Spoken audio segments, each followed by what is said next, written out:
Hi everyone, it's Heather. Welcome back into the Paper Castle.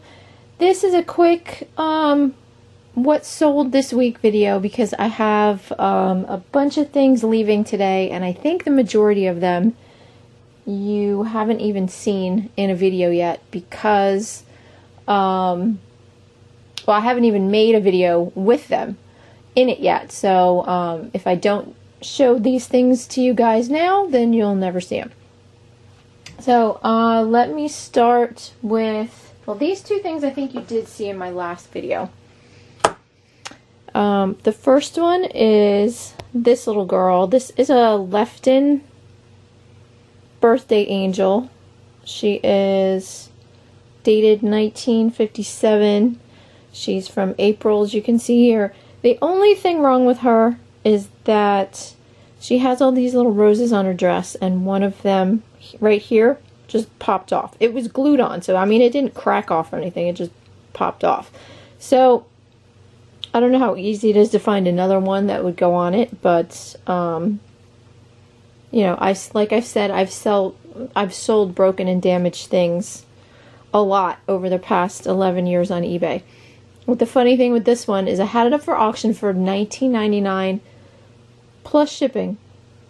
Because the other two or three that are on eBay, they wanted ridiculous prices for, like $150 or something. I'm like, what, are you kidding?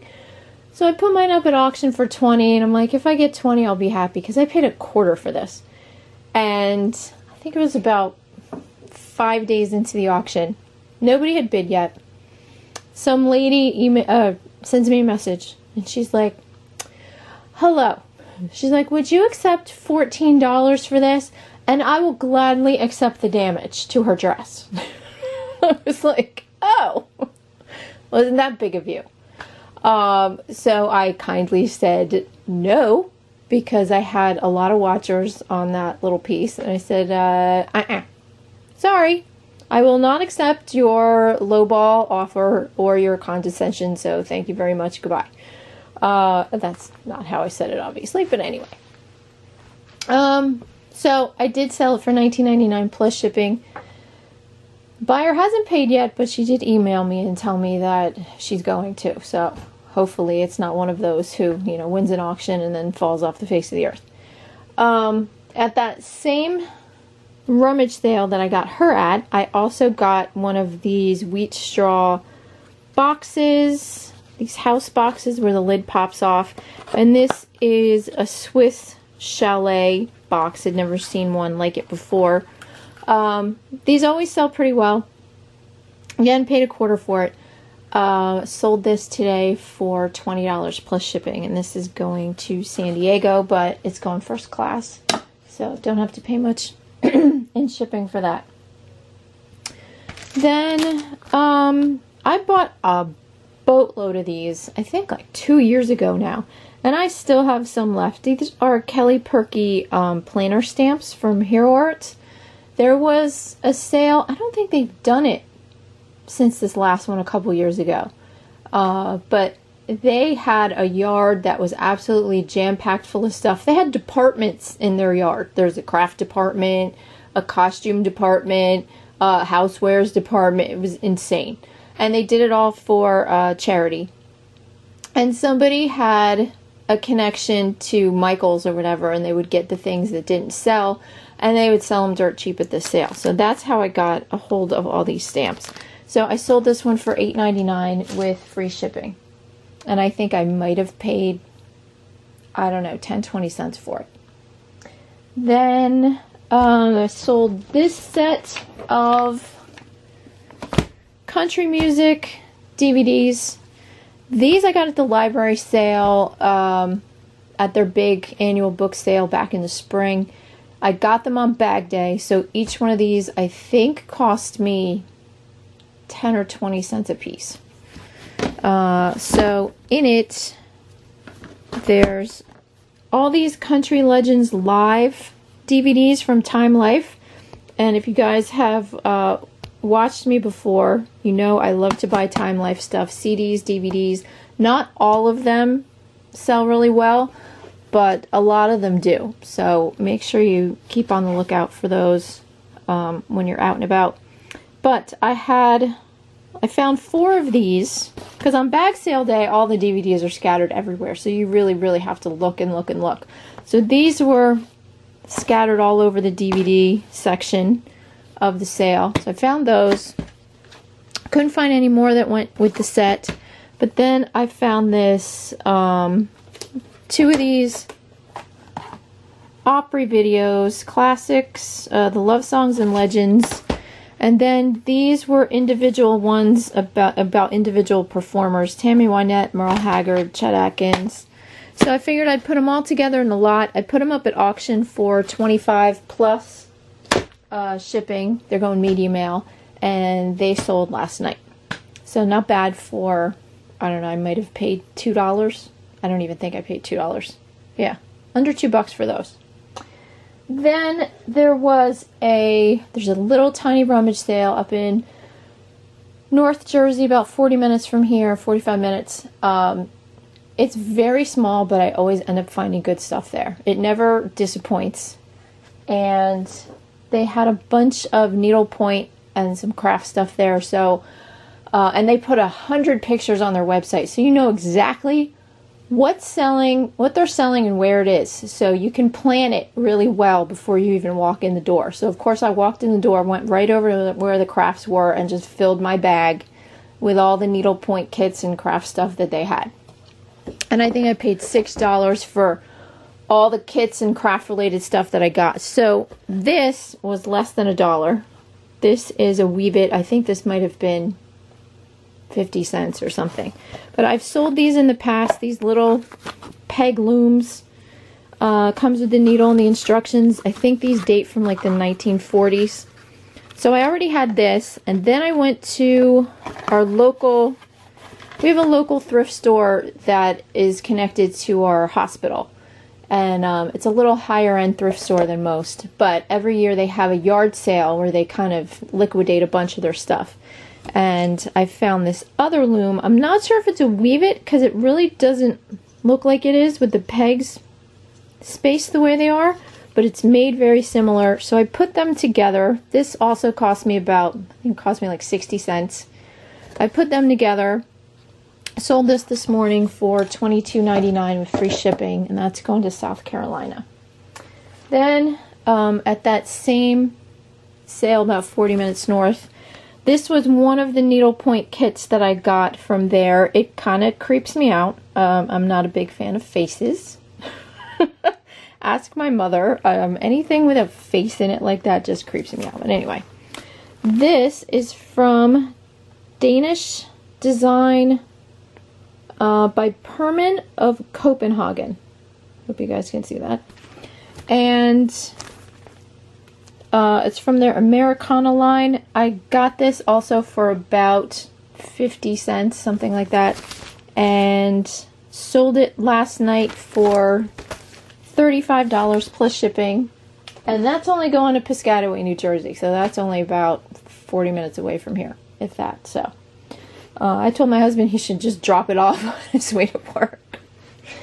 And then, last but not least, I love this little thing. My husband still, it's one of those what things with my husband. He does not understand why something like this was even invented, who would need it, and who would possibly buy it. But somebody did. So this is one of those string holders where you put the string in the back of its head. It comes out of this little hole. You guys can see the hole. It's hard to see. But anyway, there's a little hole right here in his mouth. Comes out of the hole. And it has this little pair of scissors. So when you put it into this hole, they look like little glasses. And it's just adorable. So I saw this at a garage sale, looked at the name on the back, and I don't know if I'm going to pronounce this right, Babacombe Pottery in England. So I asked the lady how much. She said $2, so of course I had to get it. She told me the scissors weren't with it, but when I got down to the bottom of the box under the bubble wrap, there they were. So I was really happy to find those also. But when my husband first saw it, it was sitting in the living room. I had just listed it. And all you could see was like the fox with his face like this, with a big hole in his snout. And my husband looked at it and he goes, "What on earth is that thing?" I go, "What?" He goes, "That fox with the hole in his face." He's like, "What is that?" So I took it out and I took the ball of string out that was in it and I said, "This is what he is." And he goes, "You've got to be kidding." I go, "No, not kidding." He goes, "You can't seriously think that someone is going to pay good money for that." I go, "I can, and they will." So last night we were sitting there watching TV and my phone cha-chinged. And I actually had it sitting next to me because I have a boatload of stuff in my living room that has to come downstairs to the basement still. And I said, "I just sold this." He goes, "What?" He goes, "You're joking." I go, "Nope." So I sold it for $45 plus shipping. And I can't remember where it's going to. Down south somewhere. But anyway, that is what sold this week. I think with everything I showed you guys, I spent maybe $7-8 total on everything. So I did pretty well with all that. Also, unfortunately, I have a couple things that I didn't get to sorry guys, that I didn't get to show you guys. Hopefully I can add a picture into this video or from my listing. But I had gone to this sale. There was a disappointing little rummage sale that I went to, and afterwards I went to this little neighborhood sale they have every year, and in their garage they had like a gold mine of Santa Claus stuff. And they're usually a little overpriced, but I don't mind paying up for stuff because at this particular house, everything goes to their animal charity that they run. And I love animals more than humans, so I'm more than willing to pay up. But they had this little folk art wooden Santa. He was about, I don't know, 6-7 inches tall. He was by Great American Santas, Taylor Collectibles, something like that. I'll put the name down below. But his name was Gord, G-O-R-D, that was carved on the back of him. At first I thought that was the company name, but it wasn't. And they made all these Santas from different countries. And Gord was from Canada. He was holding a goose. I bought him for, God, I think a couple bucks. And I sold him for $30 plus shipping last week. And then I do have a Bethany Low Santa that I still have upstairs that I have to list. I think I paid $6 or $7 for that. I think $6. And that one is a Santa with a little child standing next to him. That I should be able to get about 50 or 60 out of. I'll put that in my next video, hopefully. And then there was this very odd looking primitive style folk art handmade Santa. It was, again, probably like 6-7 inches tall. It was kind of cone shaped, and it had a hand painted, hand stitched face. It was very, to me, it was kind of creepy looking. But I know people love that folk artsy kind of look, so I turned it over. I think it was $3. It said Tricky Stitches Studio on the bottom. Turned out it was from this artist. I think she lives in upstate New York. She's very talented. I mean, her stuff is amazing if you like that style. So I bought it, and it was one of those things I had a feeling about, and I brought it home and I showed it to my husband, and I go, "I'm going to ask $100 for this at auction." He's like, "Why? It's dirty." I go, "It's not dirty, it's distressed." He's like, "Oh, okay." Because if that's what you want to call it. I go, "It's folk art." He's like, "Sure." So I put it up for auction for $100. I had a few watchers, and I did sell it for $100 plus shipping, and that went out west somewhere, Colorado, I believe. So I did pretty well at that sale, and still haven't even sold everything I bought. So that is it for now, guys. I'm going to try and upload some more haul videos. I'm way behind with making them, and the ones that I have made are still sitting on my computer, so I'm going to get with the program. So thanks for watching, everyone, and I'll talk to you soon. Bye.